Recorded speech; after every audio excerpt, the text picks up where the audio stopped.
Hello everyone. आज मैं आप लोगों को इस वीडियो में बताऊंगा एआई का हिस्ट्री। बहुत सारे लोग उनको ये लगता है कि एआई 2026 में आया है, या बहुत सारे लोग कहते हैं 2020 में आया है। बट आज मैं आप लोगों को बताऊंगा कि एआई की हिस्ट्री कहाँ से स्टार्ट हुई है और आज 2026 में एआई किस स्टेज पे जाकर पहुंच चुका है। ठीक है। तो देखो, एआई की हिस्ट्री को जानने से पहले एक लाइन को क्लियर करो। ठीक है। और वो लाइन क्या है? एआई। देखो, एआई क्यों कहा जा रहा है इसे, पहले तो ये बात क्लियर होना चाहिए, तब आप एआई सीख पाओगे।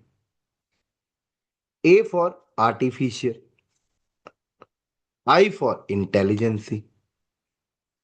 आर्टिफिशियल क्या होता है? कोई भी ऐसा प्रोडक्ट जो असली की तरह बिहेव करता है उसको हम लोग आर्टिफिशियल कहते हैं। इंटेलिजेंसी मतलब दिमाग। ठीक है। तो अगर आप एआई के हिस्ट्री को समझ जाओगे, भैया किसने बनाया, कहाँ से स्टार्ट हुई और आज किस स्टेज पे जाके पहुंच चुका है, तो आपको 70% तक कंसेप्ट क्लियर हो जाएगा एआई को लेकर। बस अब बचेगा लर्निंग करना। और लर्निंग क्या, कुछ भी तो एआई में नहीं पढ़ोगे, आप अपनी ही जॉब प्रोफाइल से रिलेट पढ़ोगे। सब क्लियर हो जाएगा आज की वीडियो को देखने के बाद। तो बात करते हैं हिस्ट्री ऑफ एआई की। History of AI. History of AI. ठीक है। तो अगर हम लोग एआई की हिस्ट्री के साइड जाएं तो 1950 में, किसमें? 1950 में एआई का बर्थ हुआ। क्या हुआ? एआई का बर्थ कब हुआ? एआई का जन्म कब हुआ? 1950 में एआई का बर्थ हुआ। अब आप लोगों को लग रहा है यार कैसी बातें कर रहा हूं मैं, ये एआई का बर्थ 1950 में हुआ है, लोग यूज तो अब कर रहे हैं। बिल्कुल दोस्तों, डेफिनेटली बर्थ इसका 1950 में हो चुका था। अब इसके ऊपर अपग्रेडेशन कर करके आज 2026 में जाकर अब लोगों को लगने लगा कि यार एआई रियल लाइफ से पूरा कोरिलेट कर रहा है। समझते हैं डिटेल में कैसे हुआ कैसे नहीं हुआ। तो 1950 में एक बंदा था। क्या था? 1950 में एक बंदा था जिसका नाम था एलन टर्निंग। स्पेल कर देता हूं मैं।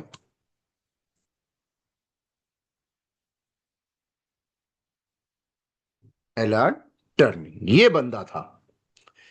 इस बंदे ने क्या किया? इस बंदे ने अपने माइंड का इस्तेमाल किया। उसने देखा कि इंसान जैसा बिहेव करता है, इंसान जैसा रिस्पॉन्स करता है, इंसान जैसी एक्टिविटीज करता है, तो उसने एक मशीन की टेस्टिंग की। क्या मशीन भी इंसान की तरह सोच सकता है? क्या मशीन भी इंसान की तरह बिहेव कर सकता है? तो इसने एक टेस्टिंग की। ठीक है। कैसे? मशीन मतलब कंप्यूटर। इसको थोड़ा नीचे कर लेते हैं। तो उसने टेस्टिंग में क्या किया, एक कंप्यूटर रखा और फिर एक इंसान रखा। ठीक है। एक कंप्यूटर रखा और एक इंसान रखा और इन दोनों में टेस्टिंग की। अब टेस्टिंग कैसे किया? तो वो इनपुट दिया और रिस्पॉन्स देखा कि दोनों रिस्पॉन्स कैसे कर रहे हैं।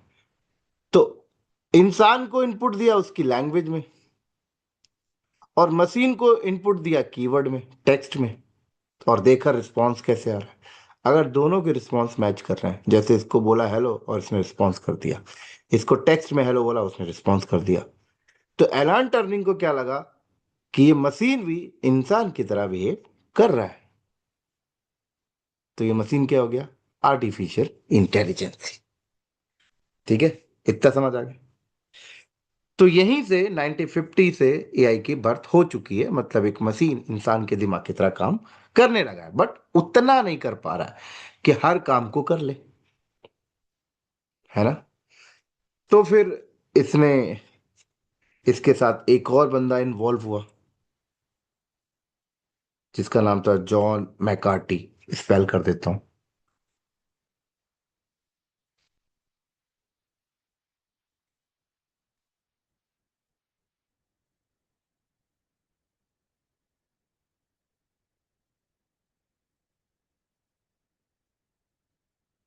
तो अब जॉन मैकार्टी इसके साथ इन्वॉल्व हुआ। ये कंप्यूटर साइंस में ये बहुत बड़ा साइंटिस्ट है। अब देखना जॉन मैकार्टी के बारे में।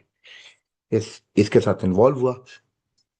एलन टर्निंग ने उसको बताया कि भाई मैंने टेस्टिंग कर ली है, एक मशीन जो है वो इंसान की तरह थोड़ा थोड़ा बिहेव करने लगा है। जॉन मैकार्टी को बताया। जॉन मैकार्टी ने बोला कि ठीक है, अब हम इस पे आगे काम करते हैं। तब जाकर जॉन मैकार्टी ने ये जो कंसेप्ट है कि एक इंसान, एक मशीन इंसान की तरह, माइंड की तरह बिहेव कर रहा है, तो इस कंसेप्ट को जॉन मैकार्टी ने एक नाम दे दिया, आर्टिफिशियल इंटेलिजेंसी, मतलब नकली दिमाग। देख रहे हो।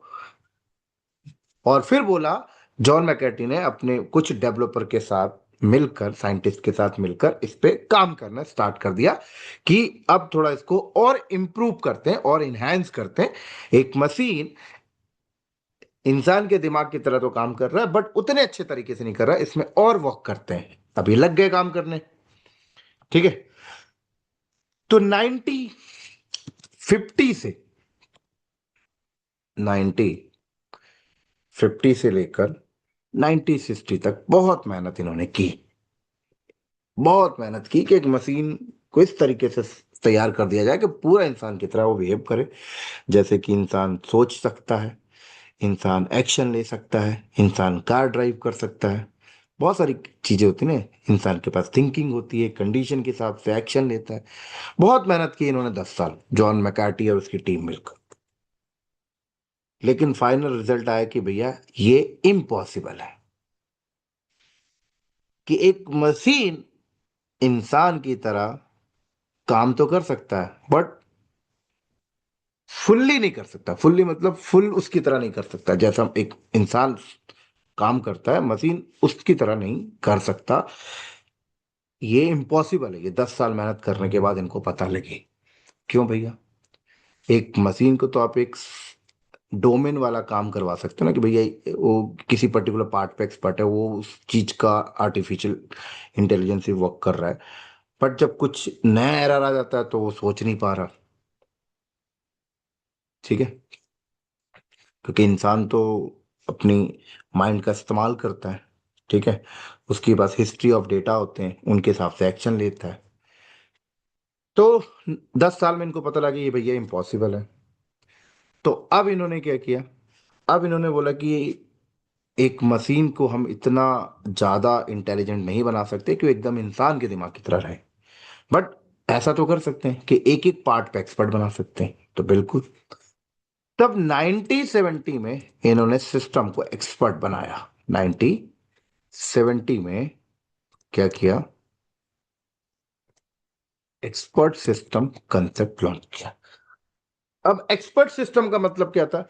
कि भैया एक मशीन बनाई, उस पे एक प्रोग्रामिंग की और बोला कि ये मशीन एक पर्टिकुलर काम के लिए एक्सपर्ट है, इस पे ह्यूमन की तरह वो करेगा। ठीक है।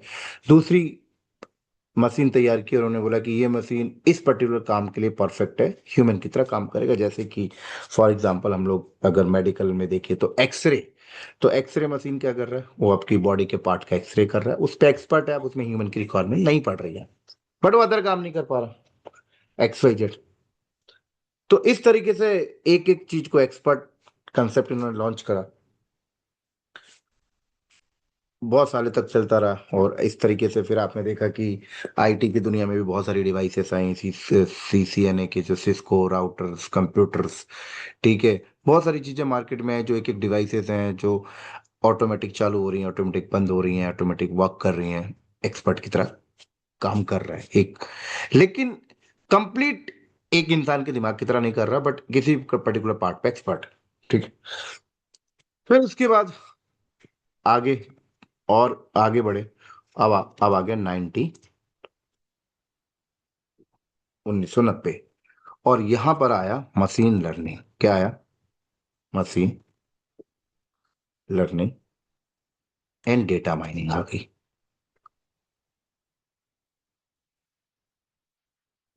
ठीक है, मशीन लर्निंग और क्या आ गई 1990 में, मशीन लर्निंग और डेटा माइनिंग आ गई।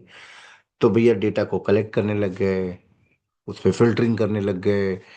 ठीक है, अब उसके ब्याप में देखा जाए तो एक मशीन कई हद तक इंसान के माइंड की तरह काम करने लग गया था। ठीक है, बट प्रॉब्लम यहाँ पे थी कि डेटा नहीं था इसके पास, क्योंकि उस टाइम पे इंस्टाग्राम सोशल मीडिया उतनी एक्टिविटीज थी नहीं कि वो ये डेटा वहां से कलेक्ट कर सके। ठीक है, इसको डेटा हम लोग देते थे, बट इसके पास इतनी कैपेसिटी नहीं थी कि डेटा खुद से लर्न कर ले, जनरेट कर ले, ये सब चीजें नहीं थी। तो फिर मार्केट में 1970 में एक बहुत बड़ा रिसर्च हुआ, 1997 में। ठीक है, और डीप ब्लू आया, जो आईबीएम के थ्रू डेवलप किया गया था, और ये एक प्रकार से एक पर्टिकुलर काम में एक्सपर्ट था, और गेमिंग के पार्ट में ही वो एक्सपर्ट था। और गेमिंग के पार्ट में एक्सपर्ट का मतलब कौन सा गेम, चेस खेलने में। किसमें, चेस में एक्सपर्ट था। ठीक है, मतलब एक ऐसा सिस्टम था जो चेस खेलता था इंसान की तरह, और इसने वर्ल्ड के सबसे बड़े चेस प्लेयर को हराया। तो जब 1997 में डीप ब्लू आया और ये एक इंसान की तरह चेस खेलता था और इसने वर्ल्ड के सबसे बड़े चेस प्लेयर को हराया, तब पता लगा यार एक मशीन अब कहीं हद तक इंसान के माइंड की तरह काम कर रहा है, उसको हरा दिया उसने। मजा आ रही बात यहाँ पर। फिर उसके बाद 2010 में डीप लर्निंग आई। Deep learning and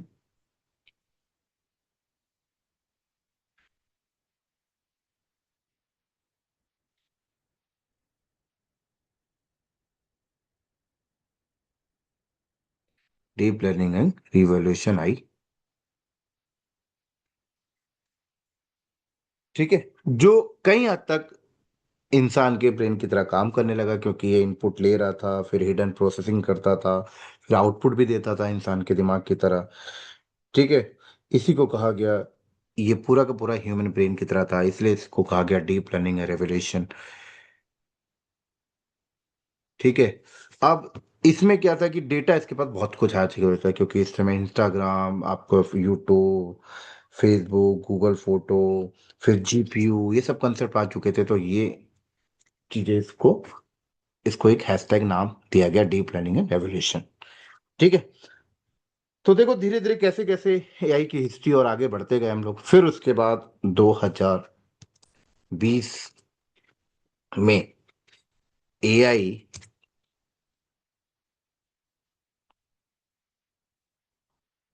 everyday life में यूज होने लगा। 2020 में एआई इन एवरीडे लाइफ में यूज होने लगा, जैसे कि वॉइस असिस्टेंट, जैसे सिरी, आपने देखा ये भी एआई का एग्जांपल है।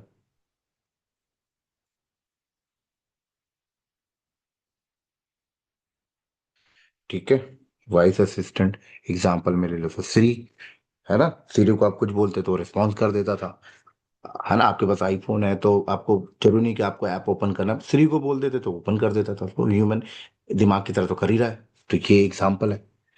ठीक है, ऐसे रिकमेंडेशन सिस्टम है, जैसे कि यूट्यूब थे, नेटफ्लिक्स थे, सभी यही के एग्जांपल्स थे।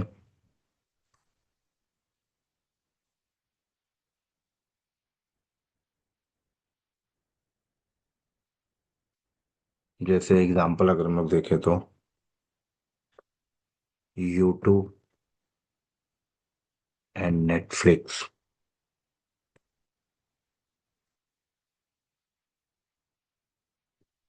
ठीक है,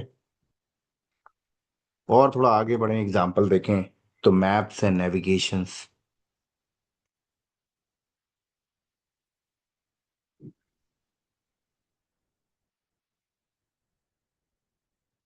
जैसे गूगल मैप,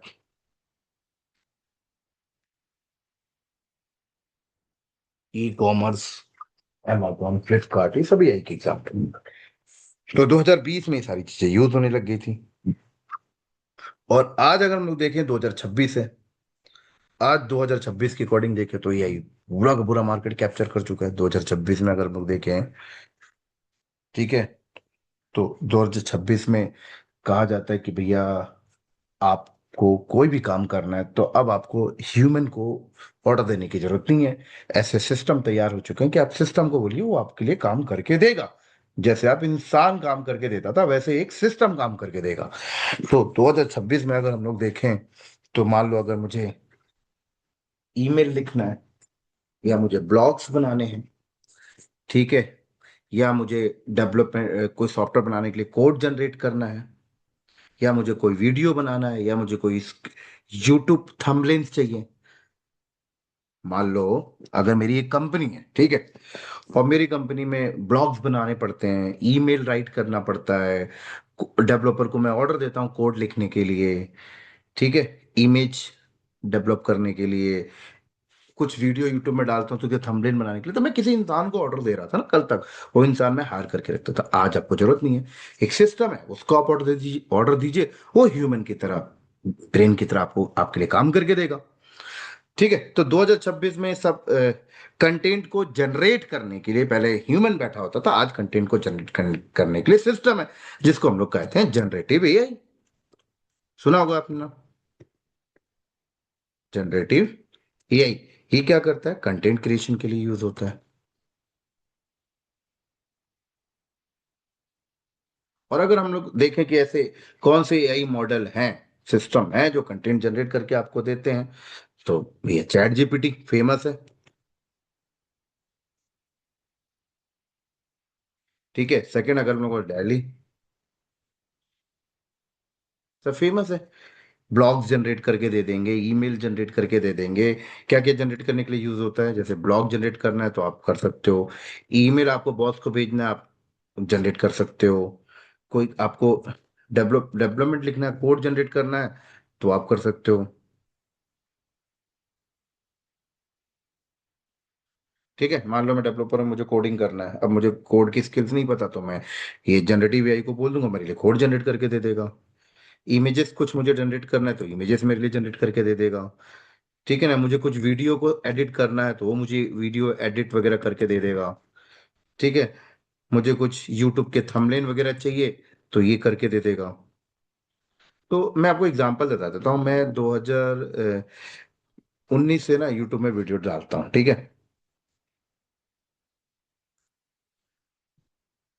क्या? मैं 2019 से ना यूट्यूब में वीडियो डालता हूँ। अब यूट्यूब में जब मैं वीडियो डालता तो पहले मुझे ना थंबनेल क्रिएट करना पड़ता था। ठीक है। एक थर्ड पार्टी वेबसाइट पे जाके 10-15 मिनट मुझे लगते थे थंबनेल बनाने में। अब मैं ये जनरेटिव एआई को बोल देता हूँ, ये मेरे लिए with in second thumbnail generate करके दे देता है, मैं यूट्यूब में उसको वीडियो में इसको अटैच करके अपलोड कर देता हूँ। तो देखो कितना आसान हो गया है। ठीक है। तो 2026 में देखो भैया, मार्केट यहाँ तक पहुंच चुका है कि अगर किसी को कंटेंट जनरेट करना है तो भैया जनरेटिव एआई यूज करो। ठीक है। पहले क्या होता था, देखो कंपनी प्रेजेंटेशन बनाने के लिए बंदे हायर करती थी, एम एस पावर पॉइंट वाले। आज कुछ जरूरत नहीं है, आप इनको बोल दो, ये जनरेटिव एआई जनरेट करके दे देंगे। पहले कंपनी एक हाई स्किल्स के डेवलपर हायर करती थी, या डेवलपमेंट कोडिंग बहुत अच्छे से आना चाहिए। अब आपको जरूरत नहीं है, आप जनरेटिव एआई को बोल दो कि भैया मुझे ये पर्टिकुलर डोमेन का सॉफ्टवेयर बनाना है, वो आपको पूरा कोड निकाल के दे देगा। ठीक है। अब मान लो पहले अगर मुझे मान लो एडब्ल्यूएस में कोई इंस्टेंस बनाना पड़ता था और टेराफॉर्म के थ्रू बनाना है, तो मैं एक टेराफॉर्म की स्किल्स वाला बंदा हायर करता था। आज रिक्वायरमेंट ही नहीं है, आज मेरे को जनरेटिव एआई को बोल दूंगा भैया मुझे एडब्ल्यूएस में इंस्टेंस बनाना है, इस पर्टिकुलर कॉन्फ़िगरेशन का, इसकी टेराफॉर्म मैनिफेस्ट फाइल मुझे निकाल के दे दो, ये मुझे जनरेटिव एआई मैनिफेस्ट फाइल निकाल कर दे देता है। तो कितना इजी हो चुका है। ठीक है। ऐसे ही अगर हम थोड़ा और एग्जांपल करें, तो जैसे मान लो अगर कोई डेवऑप्स प्रोफाइल का बंदा है तो वो भी अपना एआई को यूज कर सकता है, क्लाउड ऑटोमेशन इन सब कामों के लिए। ठीक है। मान लो आप डेवॉप्स पे काम कर रहे हो, कल को आप जेनकिंस में पाइपलाइन बनाते थे, तो आप जेनकिंस इंस्टॉल करते थे, पाइपलाइन पूरा सेटअप करते थे, काफी टाइम लगता था। आज एआई आ जाने से आपको कुछ करने की जरूरत नहीं है। आप इन टूल को बोल दो, वो आपके लिए सीआईसीडी पाइपलाइन पूरा जनरेट करके दे देगा। कोई लॉग्स आपको एनालिसिस करना है तो आप एआई को बोल दो, पूरा लॉग्स एनालिसिस करके दे देगा। कुछ सेटअप करना है ऑटो हीलिंग जैसी क्लाउड में, तो वो आपको सेटअप करके सब कुछ दे देगा। ठीक है। ऐसे अगर हम लोग बात करें 2026 में, आज हेल्थ केयर वाले भी एआई का इस्तेमाल कर रहे हैं बहुत ज्यादा।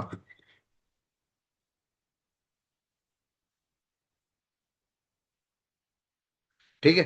हेल्थ केयर वाले भी अपने अपने अपने पेशेंट के इशू को, डिजीज को डायग्नोज करने के लिए यूज कर रहे हैं, जैसे कि एक्सरे, एमआरआई, ये सब भी एक सिस्टम है जो आपके डिजीज को पूरा का पूरा डिटेक्ट कर लेता है ना। मेरे बॉडी में किस पार्ट पे क्या प्रॉब्लम है, मैं एमआरआई एक्सरे से कैसे निकाल सकता हूँ, ये भी एक सिस्टम है, उसके अंदर भी सॉफ्टवेयर पड़े हुए हैं। तो ये भी आपके एआई का एग्जांपल है। ठीक है, डॉक्टर के लिए हेल्प करता है। ऐसे अगर हम लोग फाइनेंशियल फील्ड में देखें तो फाइनेंशियल वाले भी एआई का बहुत ज्यादा इस्तेमाल कर रहे हैं, एंड बैंकिंग वाले।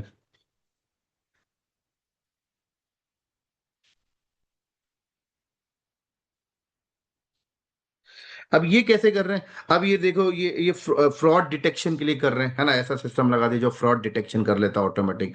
आपने देखा होगा कि बहुत बार हम लोग कुछ इंटरनेट पे कुछ शॉपिंग या कुछ कर रहे होते तो हमसे वो आइडेंटिटी मांग लेता है। तो भैया आप जो आइडेंटिटी डालते हो अगर वो गलत होगी तो तुरंत वो डिटेक्ट कर लेता है। तो देखो यहाँ पर भी यूज हो रहा है ना। तो काफी ज्यादा हेल्प है। और ऐसे ही अगर हम लोग देखें, ऑटोनोमस सिस्टम में भी एआई का बहुत ज्यादा यूज हो रहा है। जैसे ऑटोनोमस सिस्टम की अगर हम लोग बात करें,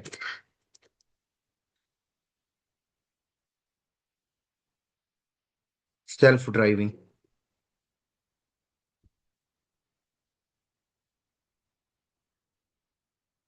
है ना, अपने आप गाड़ियां चल रही हैं, स्मार्ट ड्रोन्स हो गए देखो, आर्मी वाले यूज करते हैं।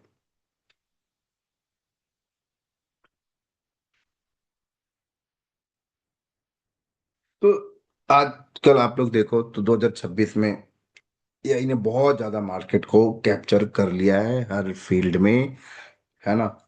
तो आप देखो तो एक ह्यूमन की ब्रेन की तरह काम कर रहा है। तो ये एआई की हिस्ट्री है। बाकी एक्चुअल में एआई कैसे बनता है वो सारी चीजें मैंने वीडियोस अपने चैनल पे डाल रखी है, आप वहां से देख सकते हो। आज की वीडियो में मेरा फोकस यही था कि एआई की हिस्ट्री को आप समझो। ठीक है। तो 1950 में ही एआई का बर्थ हो चुका था, और आज एआई के ऊपर इतना ज्यादा उसके ऊपर एडवांस टेक्नोलॉजी ऐड कर दी गई है। मतलब आज अगर आप देखो तो सच में एक सिस्टम जो है वो ह्यूमन के ब्रेन की तरह काम कर रहा है। कंप्लीटली नहीं काम कर रहा, लेकिन हर एक पार्ट के लिए एक एक सिस्टम बना दिया गया है जो ह्यूमन की ब्रेन को रिप्लेस कर रहा है आज के टाइम पर। समझ रहे हैं मेरी बात को? अगर आप डेवऑप्स इंजीनियर हो, अगर आप क्लाउड इंजीनियर हो, अगर आप डेवलपर्स हो, कोई भी हो, तो कल तक आप अपने काम को करने के लिए जो अपना दिमाग यूज करते थे, आज आपको सारी चीजें करने की जरूरत नहीं है। एआई सिस्टम को बोलिए, एआई मॉडल को बोलिए, वो आपके लिए सब कुछ जनरेट करके बना के देगा। तो दोस्तों, उम्मीद है कि आप लोगों को ये एआई हिस्ट्री कहाँ से स्टार्ट हुई, ये वीडियो आपको पसंद आया। और अगर वीडियो पसंद आया तो इस वीडियो को लाइक करो, चैनल को सब्सक्राइब करो। ठीक है, जिससे कि सबको पता लगे एआई का हिस्ट्री के बारे में। तो मिलते हैं नेक्स्ट वीडियो में, तब तक के बाय बाय।